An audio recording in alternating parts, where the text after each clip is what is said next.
students, welcome to the channel JIV and CIV Made Simple. In this video, we are going to discuss our certification examination in foreign exchange operation, previous year memory based question with explanation for the examination which was held on 10th January 2026. So you will get to see that as you know, in the recent pattern, they have been more inclined toward case study type question. So we are going to discuss only case study type question only. I will explain each and every option. You will see which are the important topics which you must study, right? So this is the set of 10 to 12 important case studies. Please go through the question once, pause the video, think about the answer on your own, and then see the explanation. This is the perfect way of learning the thing. So let's get started with our first question. The question is as shown on your screen. So the Directorate General of Foreign Trade, as you can see, DGFT, right? They issue different type of export and import authorization. You can see they have mentioned export import authorization are issued by DGFT, Directorate General of Foreign Trade, for different types of restricted import. So some are issued for restricted import, right? And some are issued to allow duty-free import under specific conditions, subject to specific conditions. The question is, which DGFT authorization has a standard validity of 12 months from the date of the issue? So which of the following authorization has a standard validity of 12 months from the date of the issue? Option they have given. Option number A, authorization for import of capital good under EPCG scheme. Option number B, that authorization for export of Escomet item. Option number C, authorization for import of restricted item. Option number D, replenishment authorization for the gems and jewelry sector. So these are the four options that they have provided. So which DGFT authorization has a standard validity of 12 months from the date of the issue? That's the question. Now let's examine the option carefully. Now friends, let's examine the option carefully. If you look at the option number A, so option number A says, you know, authorization for import of capital good under EPCG scheme, as you can see. So basically, what is the meaning of this EPCG? You know the meaning of this EPCG. So when I say EPCG, it's export, promotion, capital, export, promotion, capital goods. So what happened under this scheme? You know, exporters are allowed to import capital goods. So we have exporter and they are allowed to import capital good. Now you may ask me, what is the meaning of capital good? So capital good include machinery, capital goods include equipment, right? And under the EPCG scheme, exporter are allowed to import this capital good duty free. So this is, let me highlight it, super important. Exporter can import this capital good duty free under the EPCG scheme. They don't have to pay this duty. In return, they must fulfill a long-term export obligation. Yes. So obviously, since they are being given duty free, so they must, you know, fulfill a long-term export obligation, right? That is what the exporter have to fulfill. Now, because, you know, capital goods involve a long-term investment. So that's why, you know, DGFT, they provide longer validity period. DGFT provide longer validity period. Why? Because capital goods involve long-term investment. And you may ask me, what is the validity period? So the validity period is 24 months, right? Validity period is 24 months. So if you look at the option number A, it says that authorization of import of capital good under EPCG scheme. So this is not correct. What about option B? Authorization of for export of Escomet item. Now you may ask me, what is the meaning of this Escomet? Let's clarify the basic concept regarding the Escomet here. So what is Escomet? Just wait a minute. Yeah. So Escomet means, you know, that strategic, let me write down the full form, strategic, sensitive, and, you know, dual use item, right? So these export involve high regulatory scrutiny. Scrutiny is very high, right? And approval is high, a lot of approval is required for these items. And international compliance is also there, and validity is still 24 months. See why I'm explaining all these options, because in the next examination you may get one question on Escomet. So understanding each and every option is super important. So strategic, sensitive, and dual use item are called Escomet. It requires high regulatory scrutiny, high regulatory approval. Validity is 24 months. So the option is also incorrect. What about option C? Option C says that authorization for import of restricted item. See, basically, whenever I say this restricted item, right, they are item listed as restricted under the HS classification. So import is allowed only with DGFT permission, right? DGFT permission import is required. So HS we will discuss in detail. So authorization for import of restricted item. So item which are listed as restricted under the ITC HS classification. So import is allowed only with DGFT permission. What is the validity? Validity is 18 months, and further extension of 6 months may be granted on merit. So this is not the correct answer. What about the replenishment authorization for gems and jewelry sector? Yes, I think this is correct. Now you may think, what is the meaning of this replenishment authorization? See, whenever I say this replenishment authorization, let me make it clear. Whenever I say this replenishment authorization, so please understand that it is issued on post-export basis. It is issued on post-export basis. It means that export is completed first, then duty-free import is allowed to replenish the input. First of all, what is finished? Export is being done. Once export is done, then duty-free import. Import is duty-free. You don't have to pay any custom duty or excise duty. Import, duty-free import is allowed to replenish the input. So what are the applicable sector? Applicable sectors are gems and jewelry. Yes, these are the applicable sector. And this sector deals in high value goods. This sector deals in high value good, right? It has fast turnover. It has fast turnover, and it requires quick liquidity. It requires quick liquidity. So if you look at the DGFT logic, so to support fast business cycle, liquidity in this sector, so that's why the DGFT has kept the validity period shorter. And what is the shorter validity period? The standard validity is 12 months, right? So the correct answer to this question is option number D. Option number D is the correct one. That is what the question is all about. So the question was that the DGFT for different DGFT for different type of restricted import or to facilitate duty-free import subject to a specific condition, a standard value of 12 months. The correct answer is replenishment authorization for the gems and jewelry sector. So the memory trick to remember it, let me tell you the memory trick. Just remember this J12 rule. What does it mean? So J means jewelry, J means jewelry, and 12 means, so jewelry business means fast rotation. First thing is that fast rotation, and fast rotation means validity is shorter, less validity, right? And that is validity is 12 months. So J12. Just remember this rule. So the final revision is, final takeaway is gems and jewelry replenishment authorization, right? It takes 12 months, right? So let me just final revise. So see, whenever the question is about, gems and jewelry, so the replenishment period is 12 months. The validity period is 12 months. If it is EPCG, that's through capital goods. EPCG capital goods, it is 24 months. Restricted item, there are some restricted item, right? Then it is 18 months. And if it is comet, then it is 24 months. So if you see 12-month validity plus DGFT in an MCQ, just immediately think about replenishment authorization, gems and jewelry. That's the answer, right? Replenishment authorization, gems and jewelry.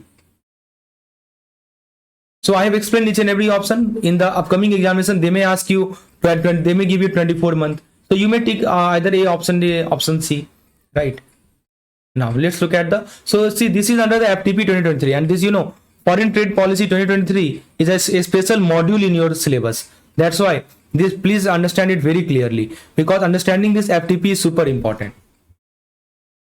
So this is the table. As you can see, gems and jewelry replacement 12 months, advanced authorization general 12 months. If you are looking for one-stop solution for your foreign exchange operation comprehensive program, you can check out our comprehensive course on the CCFE. In this particular course, you get a separate folder for unit-wise theories and MCQs PDF, and plus case studies PDF also I have added. Unit-wise theory video explanation you can check out. So you can see in the unit-wise theory PDF, you will get capsule content, case studies PDF separate, theory plus MCQ PDF, memory based question. Almost there are 7 different PDFs I have added, which consist of all the questions, memory based collected question from the aspirant. In the theory and MCQ PDF, it has been divided into 5 modules as per the syllabus prescribed by IABF. Inside each module, you will get different units, and inside each units, you will get separate theory PDF and separate MCQs PDF, which consist of short notes and all those MCQs. And also, many aspirants have cracked the examination using our material. Also, separate case studies module I have added, module C and module D, which consist of unit wise case studies PDF consisting of case study type question which are being frequently asked in the examination. You can check out the detailed course in the description section. I have provided the link, or you can WhatsApp me on the number shown on the screen. Procedure. How is the date of shipment or dispatch determined for import or export under the multimodal transport involving a combined transport bill of lading? So basically the question is, whenever import or export is done using multimodal transport, which means more than one mode like road or rail plus sea, that's called multimodal, and a combined transport bill of lading is used, how is the date of shipment or dispatch determined? According to the HBP, Handbook of Procedures. Option they have given that date of handling our goods up to the first carrier in the combined transport bill. Option B, date of handling our goods to the first carrier for transport is specifically by sea. Option number C, date of handling our goods to the last carrier in the combined transport bill of lading. Option number D, date of sailing of the last ship along with the goods. So these are the 4 options they have mentioned. So let's understand the basic concept behind this question. So as per the DGFT Handbook of Procedure, right? So there is a paragraph they have mentioned regarding import and export. What happened? DGFT needed a standard rule. So DGFT needed a standard rule to decide the shipment date. So they need a standard rule to decide the shipment date. Specifically for EO. What is EO? Export export obligation fulfillment. Export obligation fulfillment. Right. And so DGFT needed a standard rule to decide the shipment date specifically for export obligation fulfillment, and also validity of authorization. Like validity of authorization can include EPCG or advance authorization. Right. This is very important when more than one transport mode is involved. So DGFT need a standard rule to decide the shipment date, especially for export obligation fulfillment and validity of authorization like EPCG. Now you may ask me, what is this multimodal transport? Let us make it clear. Multimodal transport. See, it means that goods move using 2 or more transport mode. So 2 or more transport mode.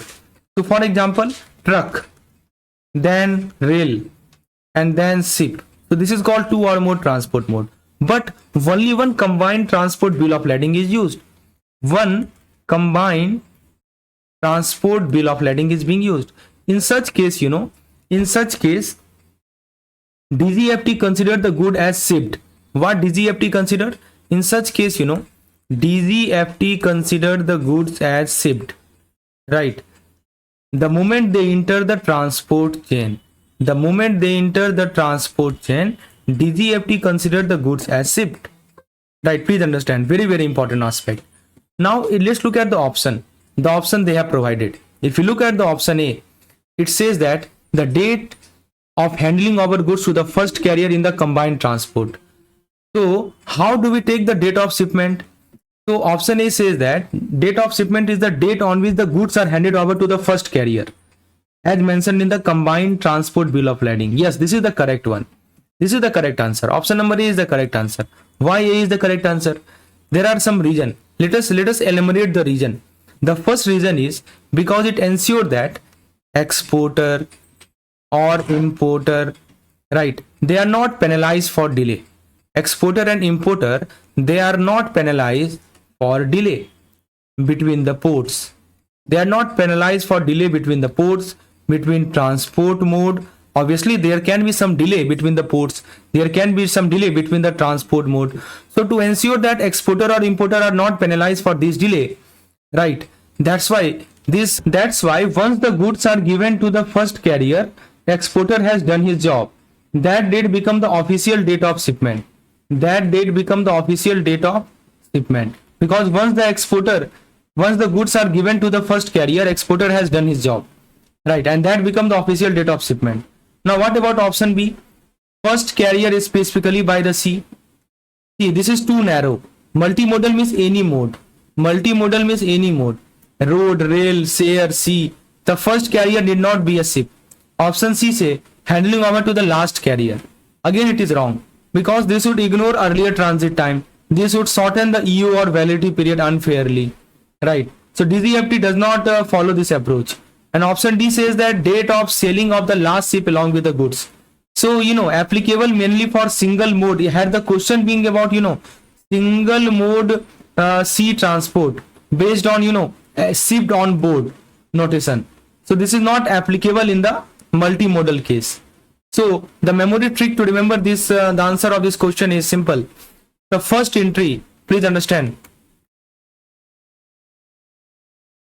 First entry, it means the shipment date, right?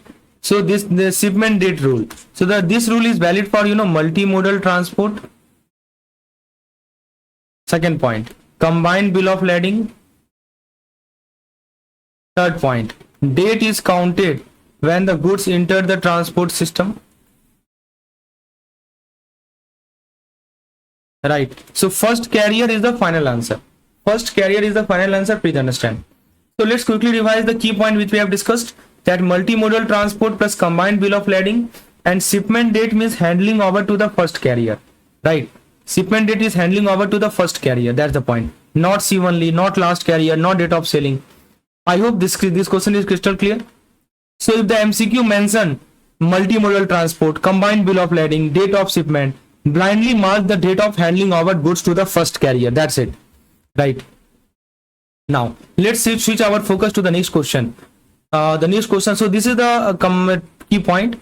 Multimodal transport, date of handling over to the first carrier. C, date affixed on the bill of lading. Air for date of airway bill. Post parcel, date stamp on the official date of dispatch. Now let's see the next question that we have. This is regarding the ECGC, right? So what the question is, basically ECGC provide a special insurance cover to bank to protect them from risk arising out of export financing activity. So ECGC provide a specialized insurance product to protect the bank against risk associated with the export financing, right? Now the question is, what is the specific name of the ECGC cover provided to the bank to mitigate risk related to the letter of credit and financial guarantee? So when a bank confirm a letter of credit issued by a foreign bank, it takes on additional risk. Obviously the bank is taking additional risk. Why? Because it is confirming the letter of credit issued by a foreign bank. So what kind of, the question is, which specific ECGC cover protect the bank against the risk related to the letter of credit and financial guarantee? Option they have given that export credit insurance for bank X, confirmation cover, premium cover, extra cover, and surety cover. So this question pertains to ECGC schemes, right? So let's understand the concept. You must understand first. Let's have a look. The first thing that you must understand, what happen when a bank confirm an LC? Please understand, a bank confirm an LC, what happened? So Indian bank guarantee payment to the exporter. So when a bank confirm an LC, it means guarantee payment. Guarantee payment to whom? Guarantee payment to exporter, right? Even if the foreign issuing bank fail. So guarantee payment even if the issuing bank fail down. Even if the buyer country fail the political risk. Suppose the buyer country faces the political risk, the confirming bank must pay. So the risk shift from earlier, the risk was on the exporter, right? Because exporter is someone who have exported the goods. Obviously he is bearing the risk, right? So the risk shift from exporter to the bank, right? So earlier the risk was on exporter. Now the risk shifted from exporter to the bank. And this ECGC steps in. ECGC steps in to protect the bank.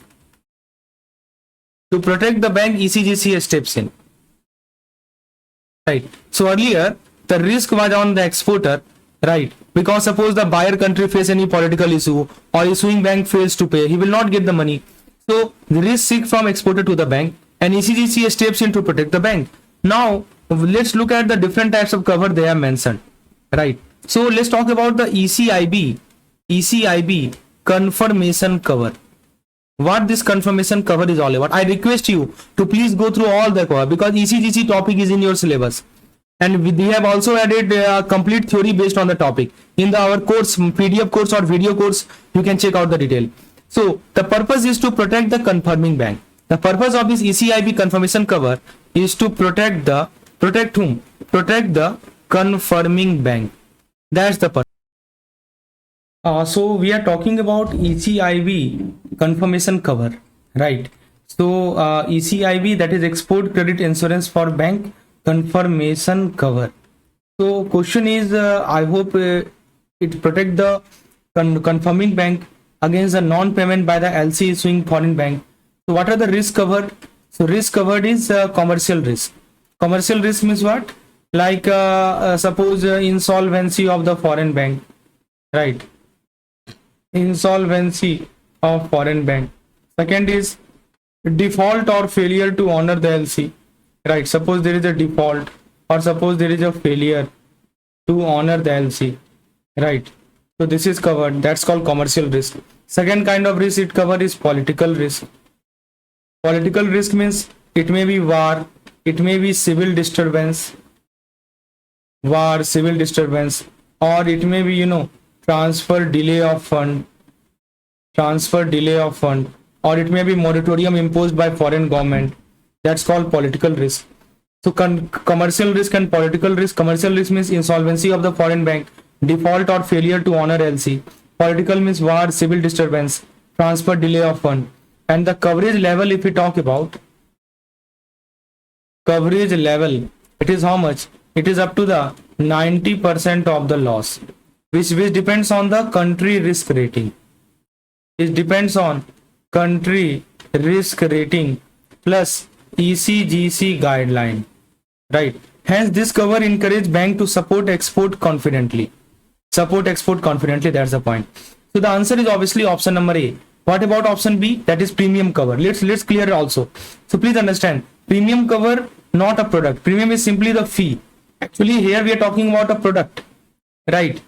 So actually you can see now it offers a specialized insurance product to protect the financial institution. So here it is not a product. Premium cover is not a product, rather it is a fee which is paid to ECGC. It does not describe any insurance cover type.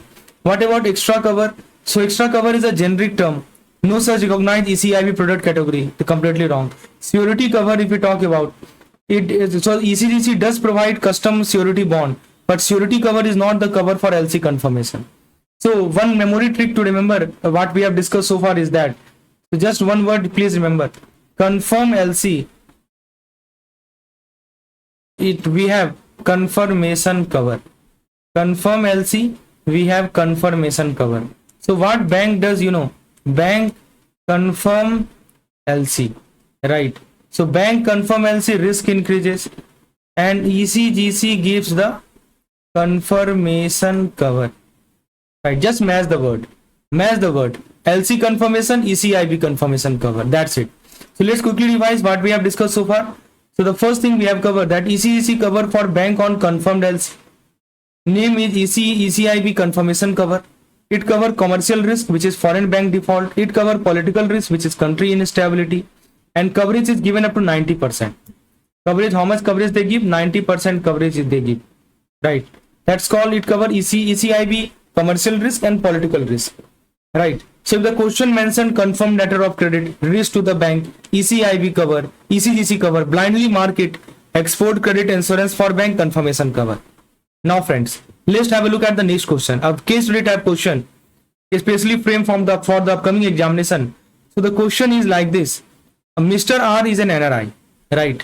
Mr. R is an NRI. He holds share of few Indian company. And just wait a minute. Just let me this. Yes. Let's highlight the keyword only. Mr. R is an NRI. He holds two type of share. First is called repatriable share, which means acquired using NRE account fund. And the second is non-repatriable share. Right. You can see non-repatriable share, which means acquired before he become NRI. Acquired before becoming NRI. Now he want to sell or gift some of this share. He want to dilute his portfolio, which means selling the share. The question asks, which transfer will require prior RBI approval? Which of the following transfer will require prior RBI approval? So some option they have given that sale of share held under repatriable portfolio through a stock exchange and crediting the proceed to the NRE account, transfer by the way of gift held on repatriable basis to his NRI brother. Option C, transfer by way of gift of share acquired before becoming NRI to his NRI friend on a non-repatriable basis. Transfer by way of gift of share of an Indian company acquired before becoming an NRI to his resident brother. So the question is all about which transfer require RBI approval, prior permission from RBI. So there are some core FEMA concept that you must know before answering this question. So what are the FEMA concept? Let us make it clear. The first thing is that, under the FEMA NDI rule, that is called non-debt instrument rule, right? Which says that first point is that suppose there are two NRI number 1 and NRI number 2. So FEMA rule says that transfer between NRI are usually allowed. These are usually allowed under general permission. But transfer from NRI to a resident, right, are restricted, right, and it require RBI approval, right. So this is mainly due to pricing guideline and capital control and valuation norm. Now let's look at the option. So this is the basic concept that we need to keep in the mind. Let's look at the option. Option number A, they have mentioned that sale of share held under repatriable portfolio through a stock exchange, right. What do you think about it? So approval is required and crediting the proceeds to the NRE account. No approval is required because NRI are allowed to sell repatriable share on recognized stock exchange through a registered broker. Obviously there should be a registered broker. Sale proceed, whatever after selling, whatever amount you get, whatever remittance you get, it can either be credited to the NRE account or it can either be credited to the NRO account. So sale proceed can be credited to the NRE or NRO account. So there is no restriction on that. This is covered under the general permission of FEMA. What about option B? Option B is about gift of repatriable sale to his NRI brother. Gift of repatriable share. So is any approval required? No. Why? Because both donor and donee are NRI. I already told you that if both donor and donee are NRI, right, shares are repatriable, donee is a relative. So FEMA allow NRI to NRI gift transfer without any RBI approval. What about option C? It is about gift of non-repatriable share to his NRI friend. Approval required? No. Although the donee is only a friend, still both parties are NRI. Both share remain non-repatriable. Status of share does not change, so approval is not required. What about option D?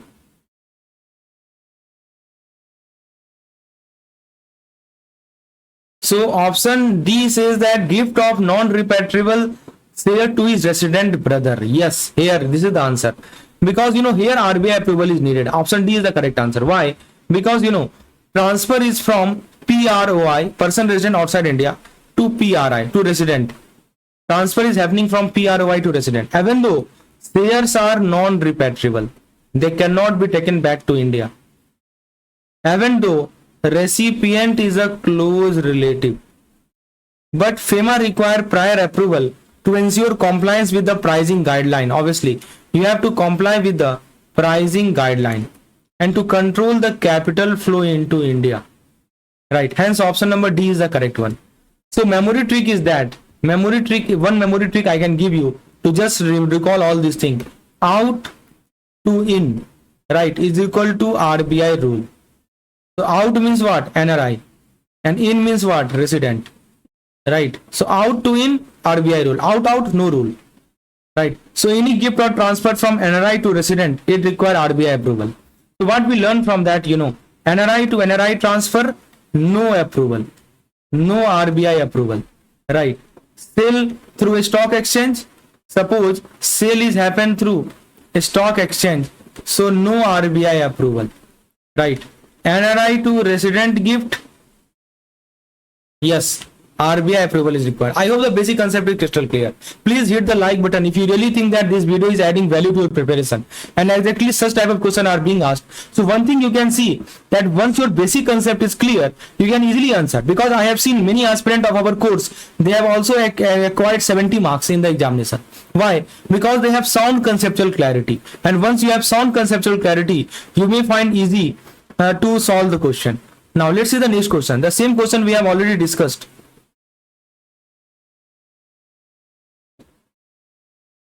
Yes. So the question is, as you can see, Mr. A is suffering from a serious disease.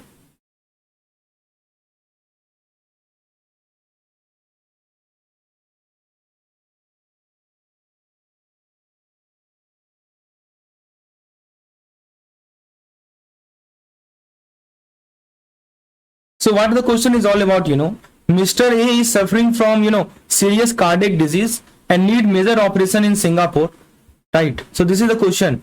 And the total cost, which means procedure, medicine, stay and one attendant, is estimated at $305,000.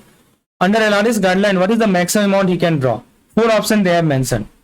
So basically, I think this question pertains to LRS. So normally under liberalized remittance scheme, a resident individual can send up to $2,250,000 per financial year, right?